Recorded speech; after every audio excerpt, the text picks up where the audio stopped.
بسم الله الرحمن الرحيم نحمده ونصلي ونسلم على رسوله الكريم والثاني المشهور وهو المستفيض على رأي جماعة.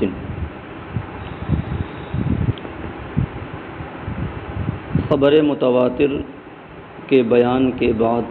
اب یہاں سے دوسری قسم کا بیان فرما رہے ہیں. متن میں فرمایا والثانی المشہور،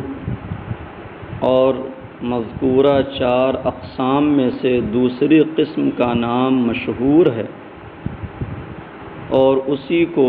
ایک جماعت کی رائے میں مستفیض کہتے ہیں. شرح میں فرماتے ہیں وَهُوَ أَوَّلُ أَقْسَامِ الْآحَادِ. خبر متواتر کے علاوہ جو 3 قسمیں پائی جاتی ہیں انہیں خبر آحاد کہا جاتا ہے. تو کہتے ہیں کہ یہ دوسری قسم جو مشہور ہے یہ آحاد کی پہلی قسم ہے. وَهُوَ أَوَّلُ أَقْسَامِ الْآحَادِ، اور یہ آحاد کی سب سے پہلی قسم ہے. ما لہ طرق محصورۃ بأکثر من 2.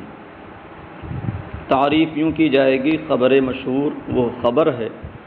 جس کے 2 سے زائد محصور طریق ہوں، 2 سے زائد راوی ہوں. چونکہ طریق سے مراد سند ہے یعنی راوی، تو ما لہ طرق محصورۃ جس کے محصور طرق ہوں، محصور راوی ہوں، بشرطے کہ وہ 2 سے زیادہ ہوں. بأکثر من 2، 2 سے زائد. تو اس کی پوری تعریف یوں کی جائے گی خبر مشہور وہ خبر ہے جس کے ہر دور میں 2 سے زائد راوی ہوں لیکن وہ حد تواتر کو نہ پہنچے. وَهُوَ الْمَشْهُورُ عِنْدَ الْمُحَدِّثِينَ،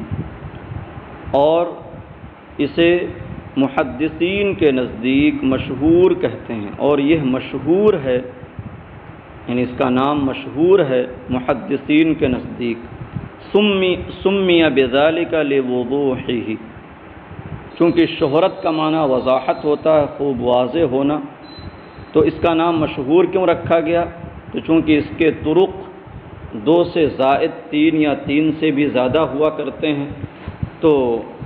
کافی واضح ہوتی ہے، اس وجہ سے اسے مشہور کہا گیا. سمی بذالک لوضوحہ، اس کا نام مشہور رکھا گیا اس کے واضح ہونے کی وجہ سے. وَهُوَ الْمُسْتَفِيضُ عَلَى رَأْيِ جَمَاعَةٍ مِنْ أَئِمَّةِ الْفُقَهَاءِ. من ائمۃ الفقہاء بڑھا کر کے شرح میں یہ اشارہ کیا کہ جماعت سے مراد فقہاء کی جماعت ہے، اور اسی کو مستفیض کہتے ہیں. اور یہی مستفیض ہے ایک جماعت کی رائے پر، یعنی ائمہ فقہاء کی ایک جماعت کی رائے پر. سمیہ بذالک لانتشار ہی، اس کا نام مستفیض کیوں رکھا گیا؟ تو کہتے ہیں مستفیض یہ فاض یفیض سے ماخوذ ہے، باب استفعال سے اسم فاعل جس کا معنی پھیلنا. فاض الماء جس کا معنی ہوتا ہے پانی بہہ گیا، ہر طرف پھیل گیا. تو چونکہ یہ حدیث کثرت طرق کی وجہ سے پھیلی ہوئی ہوتی ہے، ہر طرف مشہور ہوتی، اس وجہ سے اسے مستفیض کہا گیا. سمیہ بذالک لانتشار ہی، اس کا نام مستفیض رکھا گیا اس کے منتشر یعنی پھیلنے کی وجہ سے. یہ ماخوذ ہے فاض الماء یفیض فیضا سے، جس کا معنی ہوتا ہے پانی کا وادی کے اطراف میں بہہ جانا. تو اتنی بات سے یہ پتہ چلا کہ مشہور اور مستفیض دونوں ایک ہیں. جسے محدثین کے ہاں مشہور کہتے ہیں اسی کو ائمہ فقہاء کے یہاں مستفیض کہا جاتا ہے. وَمِنْهُمْ مَنْ غَایَرَ بَيْنَ الْمُسْتَفِيضِ وَالْمَشْهُورِ، اور علماء میں سے کچھ وہ ہیں جو مستفیض اور مشہور کے درمیان فرق کرتے ہیں، دونوں کے درمیان مغایرت بیان کرتے ہیں. بِأَنَّ الْمُسْتَفِيضَ يَكُونُ فِي ابْتِدَائِهِ وَانْتِهَائِهِ سَوَاءً وَالْمَشْهُورُ أَعَمُّ مِنْ ذَلِكَ. تو کچھ علماء وہ ہیں جو مستفیض اور مشہور کے درمیان بعید طور فرق اور مغایرت کرتے ہیں کہ مستفیض ابتدا اور انتہا میں برابر ہوتی ہے اور مشہور اس سے اعم ہے۔ تو مطلب یہ ہوا کہ جس کے روات ہر دور میں برابر ہوں اسے مستفیض کہیں گے، اور جس کے روات گھٹتے بڑھتے رہیں لیکن دو سے زائد رہیں اسے مشہور کہیں گے۔ تو بعید طور کی مستفیض ابتدا اور انتہا میں برابر ہوتی ہے اور مشہور اس سے اعم ہے۔ وَمِنْهُمْ مَنْ غَایَرَ عَلَى کیفیۃ اخرى، اور بعض دیگر علماء نے دوسرے طریقے پر دونوں میں فرق بیان کیا ہے۔ وَلَيْسَ مِن مَبَاحِثِ هَذَا الْفَنِّ، اور وہ فرق اس فن کے مباحث سے نہیں ہے، اس لیے اسے بیان نہیں کیا جا رہا۔ وہ فرق یہ بیان کیا گیا کہ مستفیض وہ ہے جسے امت نے قبول کیا ہو، جسے تلقی امت بالقبول کا منصب حاصل ہو، اس میں تعداد کا کوئی لحاظ نہیں کیا گیا ہے۔ تو چونکہ یہاں باعتبار عدد گفتگو ہو رہی ہے اس لیے وہ اس فن کے مباحث سے نہیں، اس لیے اسے ہم نہیں چھیڑیں گے۔ ثم المشہور یطلق علی ما حررنا وعلی ما اشتہر علی الالسنہ، پھر کہتے ہیں کہ مشہور کا ایک اور اطلاق پایا جاتا ہے۔ کہتے ہیں ثم المشہور یطلق علی ما حررنا، پھر جاننا چاہیے کہ مشہور کا اطلاق اس مفہوم پر ہوتا ہے جو ہم نے بیان کیا، جو خبر کی دوسری قسم اور آحاد کی پہلی قسم ہے کہ جس کے ہر دور میں دو سے زائد راوی ہوں کم از کم۔ وعلی ما اشتہر علی الالسنہ، نیز مشہور کا اطلاق اس پر بھی ہوتا ہے جو لوگوں کی زبان پر مشہور ہو۔ اس کے راوی ہر دور میں کتنے پائے جاتے ہیں اس سے بحث نہیں، بس جو لوگوں کی زبان پر مشہور ہو اسے بھی مشہور کہا جاتا ہے۔ کہتے ہیں فیشمل ما لہ اسناد واحد، تو اس اطلاق کے اعتبار سے مشہور اسے بھی شامل ہوگی جس کی ایک سند ہو فصاعدا یا اس سے زیادہ، بل ما لا یوجد لہ اسناد اصلا، بلکہ اسے بھی شامل ہوگی جس کی کوئی سند ہی نہ پائی جاتی ہو، بس لوگوں کی زبان پر مشہور ہو، مشہور علی الالسنہ ہو۔ تو کہتے ہیں یہ بھی مشہور کا ایک اطلاق ہے، اس کا ایک معنی ہے۔ والثالث العزیز، اور تیسری قسم ہے خبر عزیز۔ خبر کی 4 قسموں میں سے تیسری قسم کا نام خبر عزیز ہے۔ عزیز کسے کہیں گے، تعریف کیا ہوگی؟ کہتے ہیں وَهُوَ أَلَّا يَرْوِيهِ أَقَلُّ مِنْ اثْنَيْنِ عَنْ اثْنَيْنِ، جس کا ترجمہ یوں بھی آپ کر سکتے ہیں کہ خبر عزیز وہ ہے جس کے ہر دور میں کم از کم 2 راوی ہوں، جس کی روایت 2 سے کم نہ کریں، عن اثنین 2 سے روایت کرتے ہوئے۔ مطلب یہ ہوا کہ جس کے راوی ہر دور میں کم از کم 2 ہوں اسے خبر عزیز کہا جاتا ہے۔ اس کا نام عزیز کیوں رکھا گیا؟ تو کہتے ہیں یہ عزیز عز یعز سے یا تو ماخوذ مانے یا عز یعز سے ماخوذ مانے۔ اگر اسے عز یعز بکسر العین سے ماخوذ مانے تو چونکہ اس عز یعز کا معنی ہوتا ہے کم ہونا، نادر ہونا، تو اس سے ماخوذ ماننے کی بنیاد پر وجہ تسمیہ یہ ہوگی کہ چونکہ خبر عزیز احادیث میں بہت کم پائی جاتی ہے، قلیل الوجود ہے، اس لیے اس کا نام عزیز رکھا گیا۔ اور اگر اسے عز یا عزو سے ماخوذ مانے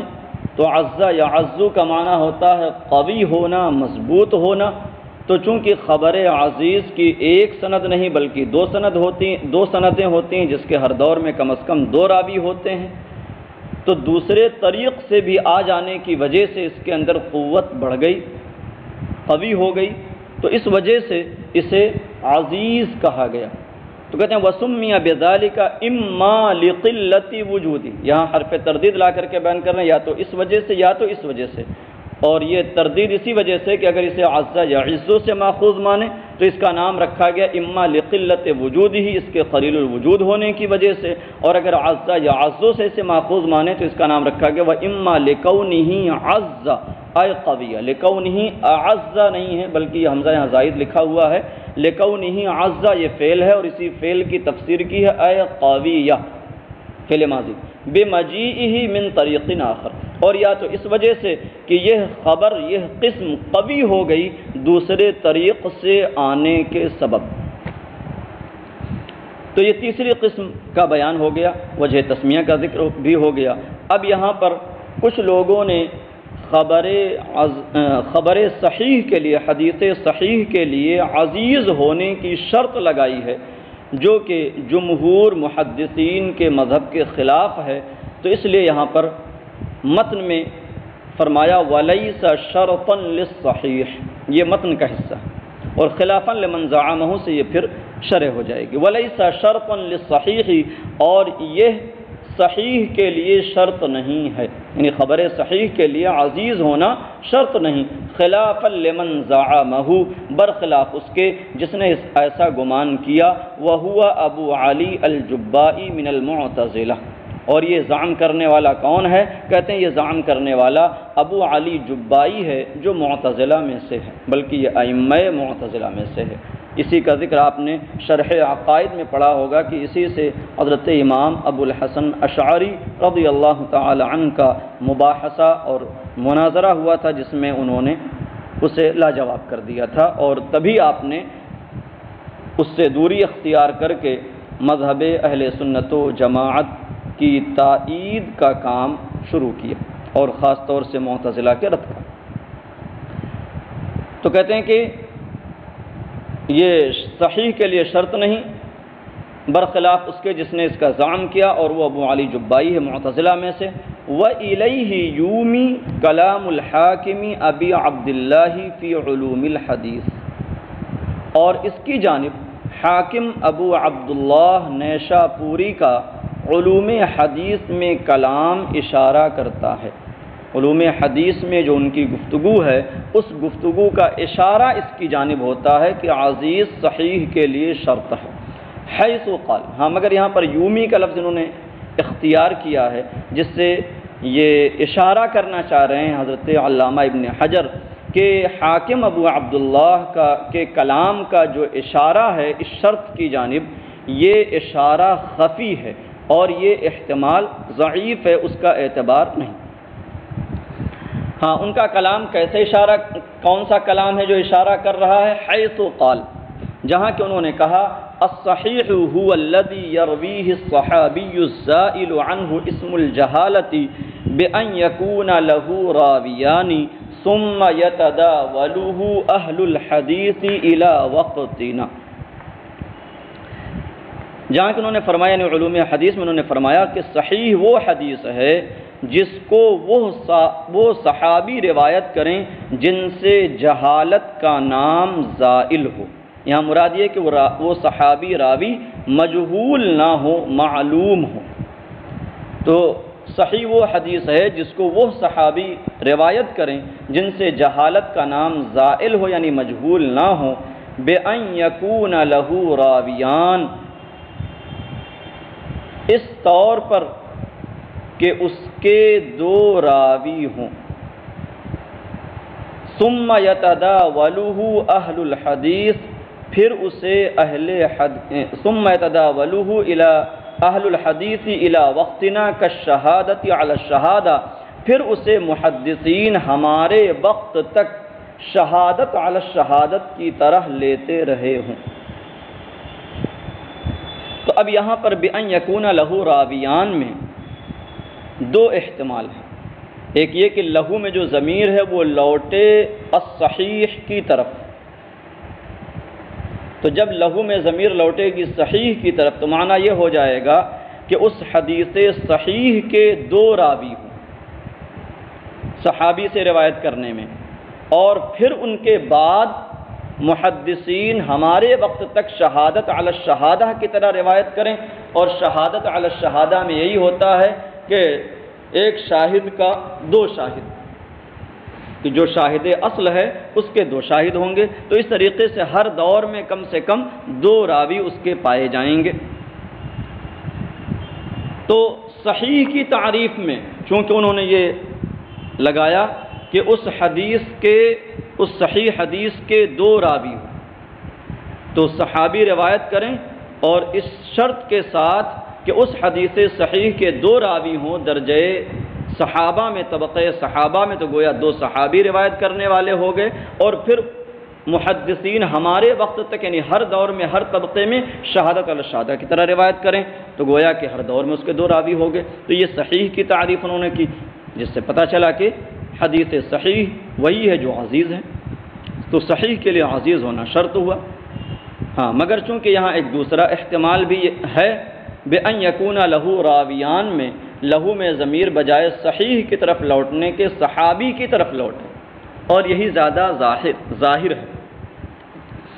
ہاں، تو صحابی الصحابی الزائل عنہ اسم الجہالہ کی تفسیر اسے مانا جائے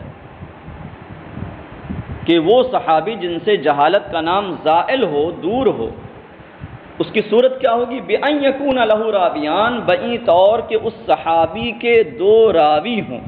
اس صحابی سے روایت کرنے والے 2 لوگ پائے جاتے ہوں۔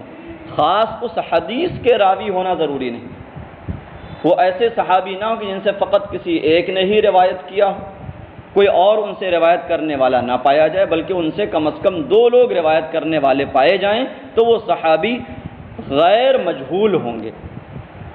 اور جب یہ معنی لے لیا جائے تو پھر ایسی صورت میں صحیح کے لیے وہ شرط نہ ہوئی کہ ہر دور میں 2 راوی پائے جائیں، کیونکہ طبقہ صحابہ میں تو یہ ہوا کہ فقط اس کا ایک راوی ہے صحابی، بس وہ صحابی ایسا ہے کہ اس سے روایت کرنے والے 2 لوگ پائے جاتے ہیں، اور پھر ہر طبقے میں بھی محدثین کے درمیان اس کی روایت اسی طریقے پر پائی جائے۔ تو کہتے ہیں کہ ہاں، جہاں کہ انہوں نے فرمایا صحیح وہ ہے جس کو وہ صحابی روایت کریں جن سے جہالت کا نام زائل ہو، دور ہو، بئی طور کہ ان کے 2 راوی ہوں۔ یہاں پر لہو میں ضمیر کا مرجع صحابی، اور یہی احتمال ظاہر ہے، اور اسی کی بنیاد پر کلام حاکم میں شرط ہونا متعین نہیں ہوتا، پھر اسے محدثین ہمارے وقت تک شہادت علی الشہادہ کی طرح لیں۔ بات یہ مکمل ہو گئی یہاں تک۔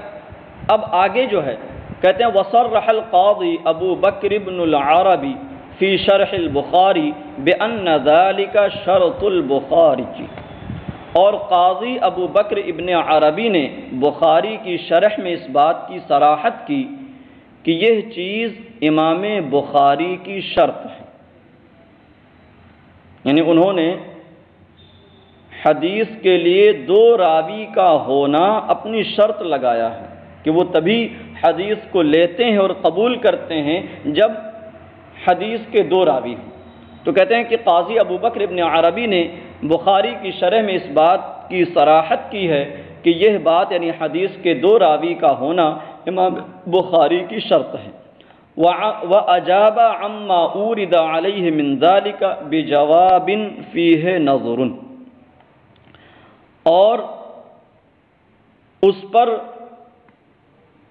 اور ان پر اس کی وجہ سے جو اعتراض کیا گیا اس کا انہوں نے ایسا جواب دیا ہے جس میں نظر ہے، یعنی جو قابل تسلیم نہیں ہے۔ لأنه قال، اس لیے کہ انہوں نے اس طرح بحث کی ہے، لأنه قال، اس لیے کہ انہوں نے فرمایا فإن قيل حديث الأعمال بالنيات فرد لم يروه عن عمر إلا علقمة، جہاں انہوں نے یہ کہا کہ امام بخاری کی شرط ہے تو خود ہی انہوں نے ایک اعتراض قائم کیا، فإن قيل، پس اگر یہ اعتراض کیا جائے کہ بخاری شریف کی پہلی حدیث جو انما الاعمال بالنیات کی حدیث ہے یہ تو فرد ہے، یعنی غریب حدیث ہے کہ اس کے راوی 2 نہیں پائے جاتے۔ حدیث الاعمال بالنیات فرد، حدیث انما الاعمال بالنیات تو فرد ہے۔ لم یرویہ عن عمر الا علقمہ، حضرت عمر رضی اللہ تعالی عنہ سے روایت صرف علقمہ نے کیا ہے، تو حضرت عمر رضی اللہ تعالی عنہ یعنی طبقہ صحابی میں روایت کرنے والے فقط حضرت عمر ہیں، ان سے فقط علقمہ نے لیا ہے، اور باقی حضرت عمر سے روایت کرنے والا کوئی اور نہیں؟ قلنا، تو انہوں نے یہ اعتراض قائم کیا کہ حضرت عمر سے روایت صرف علقمہ نے کیا ہے، لہذا وہ حدیث منفرد ہو گئی۔ قلنا، ہم جواب میں کہیں گے قد خطب به عمر علی المنبر بحضرت الصحابہ، کہ اس حدیث کو حضرت عمر رضی اللہ تعالی عنہ نے تمام صحابہ کی موجودگی میں منبر پر بیان فرمایا ہے، اور صحابہ خاموش رہے۔ اس کا مطلب یہ ہے کہ اور صحابہ کو بھی اس کا علم تھا۔ وَلَوْلَا أَنَّهُمْ يَعْرِفُونَهُ لَأَنْكَرُوهُ، اور اگر صحابہ اس حدیث کو نہ جان رہے ہوتے تو اس کا انکار کرتے۔ انہوں نے خاموشی اختیار کی، اس کا مطلب انہیں بھی علم تھا۔ تو اس سے پتہ چلا کہ حضرت عمر رضی اللہ تعالی عنہ کے ساتھ جاننے والے اس حدیث کو اور لوگ بھی تھے۔ قضا قال، ایسا ہی اس طرح انہوں نے کلام فرمایا شرح بخاری میں، مگر ان کا یہ جواب قابل تسلیم نہیں ہے۔ وَتُعُقِّبَ بِأَنَّهُ لَا يَلْزَمُ مِنْ كَوْنِهِمْ سَكَتُوا عَنْهُ أَنْ يَكُونُوا سَمِعُوهُ مِنْ غَيْرِهِ، اور اس پر نقد کیا گیا ہے، ان پر جرح کی گئی ہے بعین طور کہ صحابہ کے اس حدیث سے خاموش رہنے سے یہ لازم نہیں آتا کہ انہوں نے حضرت عمر رضی اللہ تعالی عنہ کے علاوہ سے بھی سنا ہو۔ صحابہ کرام جانتے تھے اس لیے انکار نہ کیا، تو ہو سکتا ہے کہ حضرت عمر ہی سے کبھی اور سنا ہو، تو ان کے خاموش رہنے سے یہ لازم نہیں آتا کہ حضرت عمر کے علاوہ کوئی اور بھی روایت کرنے والا ہو۔ ان یکونوا سمعوہ من غیرہ، کہ انہوں نے اس کو کسی اور سے بھی سنا ہو سکتا ہے کہ اور کسی صحابی نے اس کی روایت نہ کی ہو، تو بات تو یہاں روایت کی چل رہی ہے۔ دوسری بات، ایک اعتراض یوں کیا گیا وَبِأَنَّ هَذَا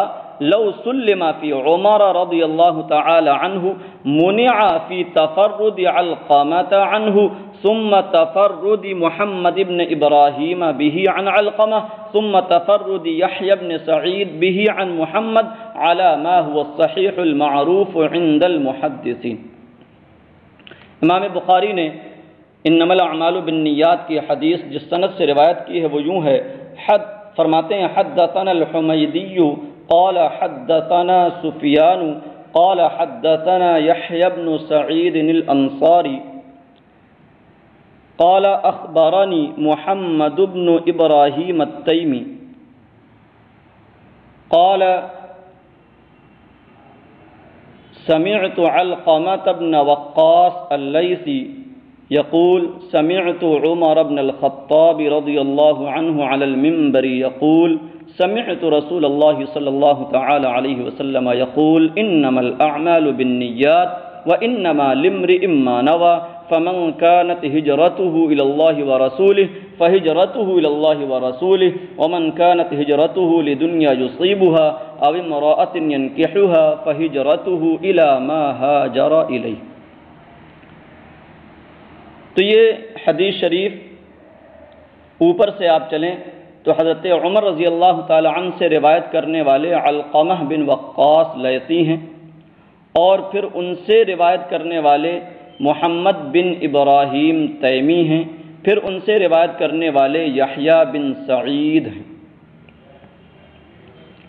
تو یحییٰ بن سعید نے بھی کہا ہے اخبارانی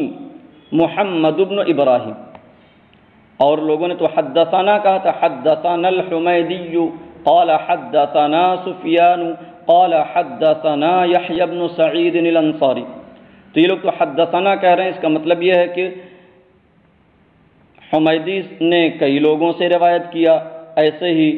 سفیان نے بھی کئی لوگوں سے روایت کیا، یحییٰ بن سعید نے بھی کئی لوگوں سے روایت کیا، کیونکہ حدثنا یہاں جمع کے لیے لایا گیا۔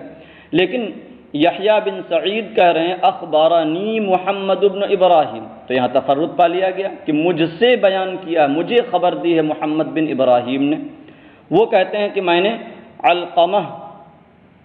بن وقاص لیثی کو سنا، وہ کہتے ہیں میں نے حضرت عمر رضی اللہ تعالی عنہ کو سنا۔ تو حضرت عمر کے طبقے میں تو آپ یہ جواب دے سکتے ہیں، لیکن پھر جو حضرت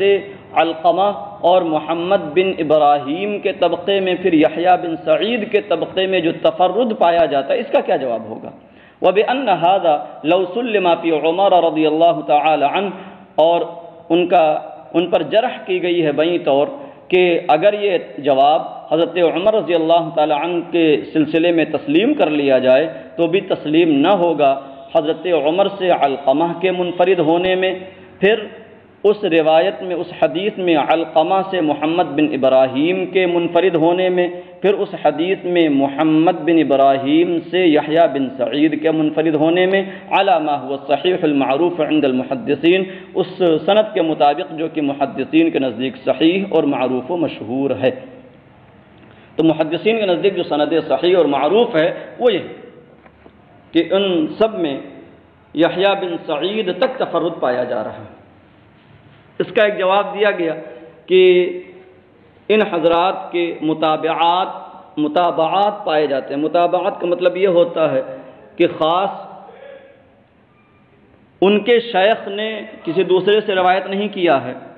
بلکہ ایک اور سند پائی جا رہی ہے، اس طبقے میں کوئی اور پایا جا رہا ہے جس نے اس حدیث کی روایت کی ہے۔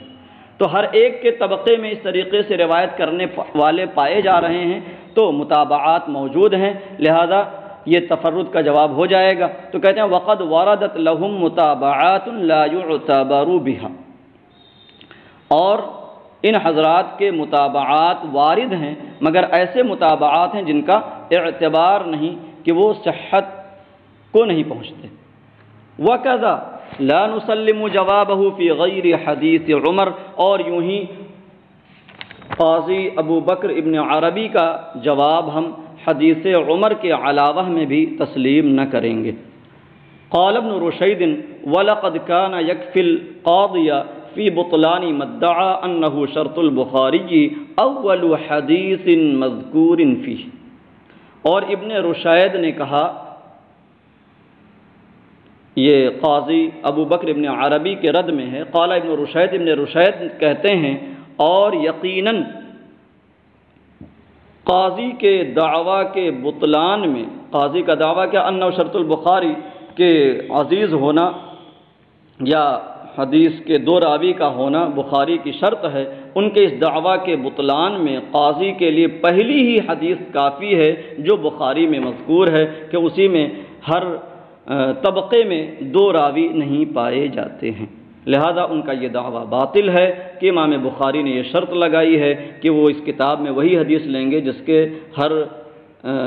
ہر طبقے میں دو راوی پائے جاتے ہوں، ایسا نہیں ہے۔ تو یہاں تک قاضی ابو بکر بن عربی کا جو دعویٰ تھا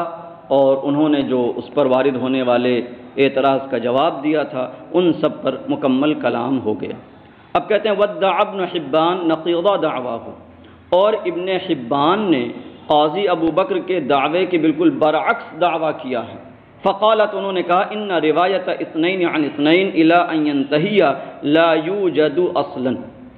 کہ دو سے دو کا اخیر تک روایت کرنا یہ قطعاً پایا ہی نہیں جاتا، کوئی ایسی حدیث ہے ہی نہیں کہ جس میں ہر طبقے میں دو سے دو روایت کریں۔ قلت، کہتے ہیں میں ان کے ابن حبان کے دعویٰ کے جواب میں کہوں گا، ان اراد ان روایت اثنین فقط عن اثنین فقط الى ان ينتهي لا يوجد اصلا فيمكن ان يسلم، کہ اگر انہوں نے یہ مراد لیا ہے کہ فقط دو سے روایت کرنا اخیر سند تک لا یوجد اصلا نہیں پایا جاتا، یعنی ہر دور میں فقط دو ہی پائے جائیں، دو سے زائد بھی نہ ہونے پائیں، دو سے کم بھی نہ ہو اور دو سے زائد بھی نہ ہو، تو کہتے ہیں اگر انہوں نے یہ مراد لیا ہے کہ فقط دو سے روایت کرنا اخیر سند تک قطعاً پایا نہیں جاتا، فیمکن ان یسلم، تو ہو سکتا ہے یہ صورت ممکن ہو سکتا ہے کہ اسے تسلیم کر لیا جائے۔ وَأَمَّا صُورَةُ الْعَزِيزِ الَّتِي حَرَّرْنَاهَا، لیکن خبر عزیز کی وہ صورت جو ہم نے بیان کی ہے، فَمَوْجُودَةٌ، تو وہ موجود ہے، وہ احادیث میں پائی جاتی ہے، اور وہ صورت کیا ہے، بِأَلَّا يَرْوِيَهُ أَقَلُّ مِنْ اثْنَيْنِ عَنْ أَقَلَّ مِنْ اثْنَيْنِ، یعنی جس کے ہر دور میں کم سے کم دو راوی ہوں، زائد ہو جائیں کوئی فرق نہیں پڑتا۔ وَمِثَالُهُ مَا رَوَاهُ الشَّيْخَانِ، من حديث أنس والبخاري من حديث أبي هريرة أن رسول الله صلى الله عليه وسلم قال لا يؤمن أحدكم حتى أكون أحب إليه من والده وولده الحديث. اور اس کی مثال وہ حدیث ہے جسے شیخین امام بخاری اور امام مسلم نے حضرت انس رضی اللہ تعالی عنہ کی حدیث سے روایت کیا ہے، اور امام بخاری نے حضرت ابو ہریرہ رضی اللہ تعالی عنہ کی حدیث سے روایت کیا ہے کہ رسول اللہ صلی اللہ تعالی علیہ وسلم نے فرمایا لا یؤمن احدکم حتی اکون احب الیہ من والدہ وولدہ والناس اجمعین. مفہوم حدیث پر گفتگو کی ضرورت نہیں، اس لیے کہ آپ حضرات اس حدیث سے بخوبی واقف ہیں. الحدیث پر یہاں تینوں اعراب پڑھا جا سکتا ہے، الحدیث، الحدیث، الحدیثی. الحدیث پڑھیں گے کہ یعنی یہ پوری حدیث مراد ہے تو اسی سے بدل ہو جائے گا، اور اگر اسے الحدیثہ پڑھتے ہیں تو اعنی مقدر ہوگا، اور الحدیث پڑھتے ہیں تو الی آخر الحدیث مراد ہوگا. تو اب یہاں طبقہ صحابہ میں دو راوی ہیں، حضرت انس رضی اللہ تعالی عنہ، حضرت ابو ہریرہ رضی اللہ تعالی عنہ. وَرَوَاهُ عَنْ أَنَسٍ قَتَادَةُ وَعَبْدُ الْعَزِيزِ بْنُ صُہَيْبٍ، اور اسے حضرت انس رضی اللہ تعالی عنہ سے قتادہ اور عبد العزیز بن صہیب نے روایت کیا. وَرَوَاهُ عَنْ قَتَادَةَ شُعْبَةُ وَسَعِيدٌ، اور قتادہ سے شعبہ اور سعید نے روایت کیا. وَرَوَاهُ عَنْ عبد العزیز اسماعیل بن علیہ وعبد الوارث، اور عبد العزیز سے اسے اسماعیل بن علیہ اور عبد الوارث نے روایت کیا. وَرَوَاهُ عَنْ كُلٍّ جَمَاعَةٌ، اور پھر ان میں سے ہر ایک سے ایک جماعت نے روایت کیا ہے. تو اس طریقے سے آپ دیکھیں ہر طبقے میں دو دو راوی پائے جا رہے ہیں. لہذا خبر عزیز کی جو صورت ہم نے بیان کی ہے وہ احادیث میں پائی جاتی ہے. یہ الگ بات ہے کہ اس کی مثالیں کم پائی جاتی ہیں، اسی وجہ سے اس کا نام عزیز رکھا گیا. تو یہاں تک یہ خبر عزیز کا بیان پورا ہو گیا. السلام علیکم ورحمۃ اللہ وبرکاتہ.